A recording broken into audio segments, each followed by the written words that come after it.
अहिले हामी याङगाङको नजिकमा रहेको निया फल्सतर्फ गइरहेका छौँ।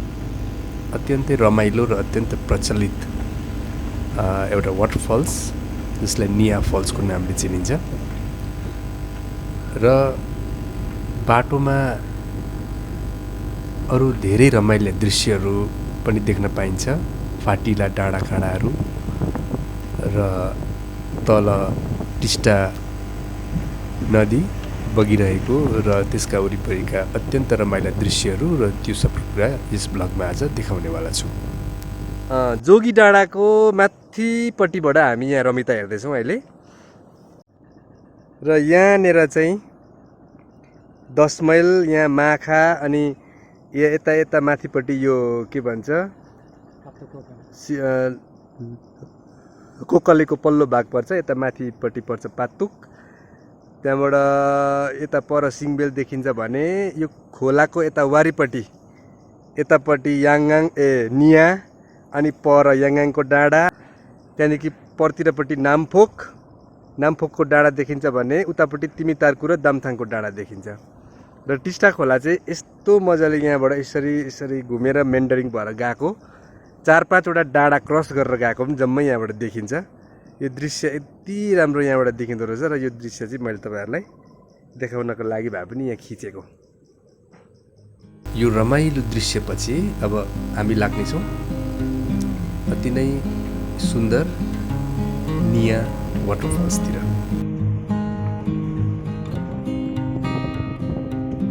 म अहिले निया फल्समा छु। यो माथिबाट देखिँदै गरेको निया फल्स हो। यो फल्स चाहिँ के अरे योभन्दा अगाडि मैले थुप्रैवटा फल्सहरू तपाईँहरूलाई देखाएँ। जस्तै कोकले फल्स देखाएँ, बटरफ्लाई फल्स देखाएँ, माथि के भन्छ गान्तोकको बागथाङ फल्स पनि देखाएँ।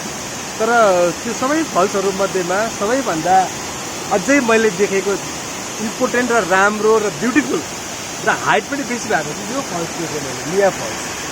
याङगाङबाट एउटा हामी आउँदै गर्दाखेरि बाटोमा पर्छ यो।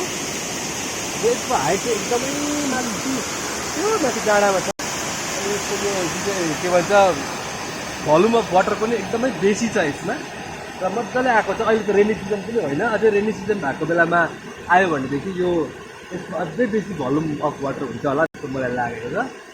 र यसमा थुप्रैजना टुरिस्टहरू पनि आउनु हुँदो रहेछ अनि लोकल्सहरू पनि आउनु हुँदो रहेछ। अनि त्यसले गर्दाखेरि यसको इम्पोर्टेन्स दिनदिनै बढ्दै गएको जस्तो हामीले फिल गऱ्यौँ।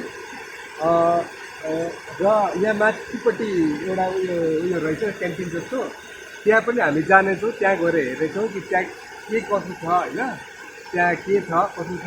त्यहाँबाट गएर हेर्दाखेरि हाम्रो भ्यू कस्तो देखिन्छ यो फल्सको त्यो पनि म हेर्दै होला।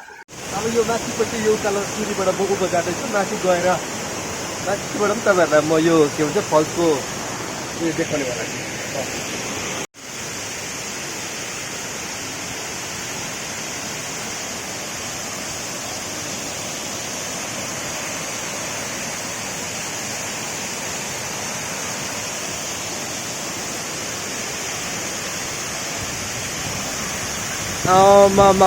कत्रो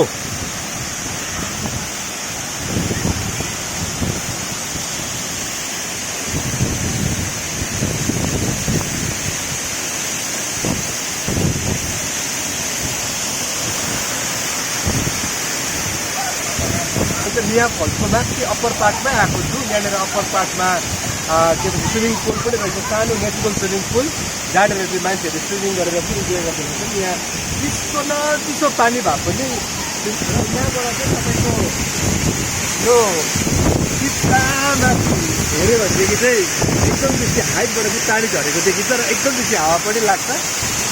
र कस्तो राम्रो होइन, फोटो पनि खिच्यो भने मेरो एउटा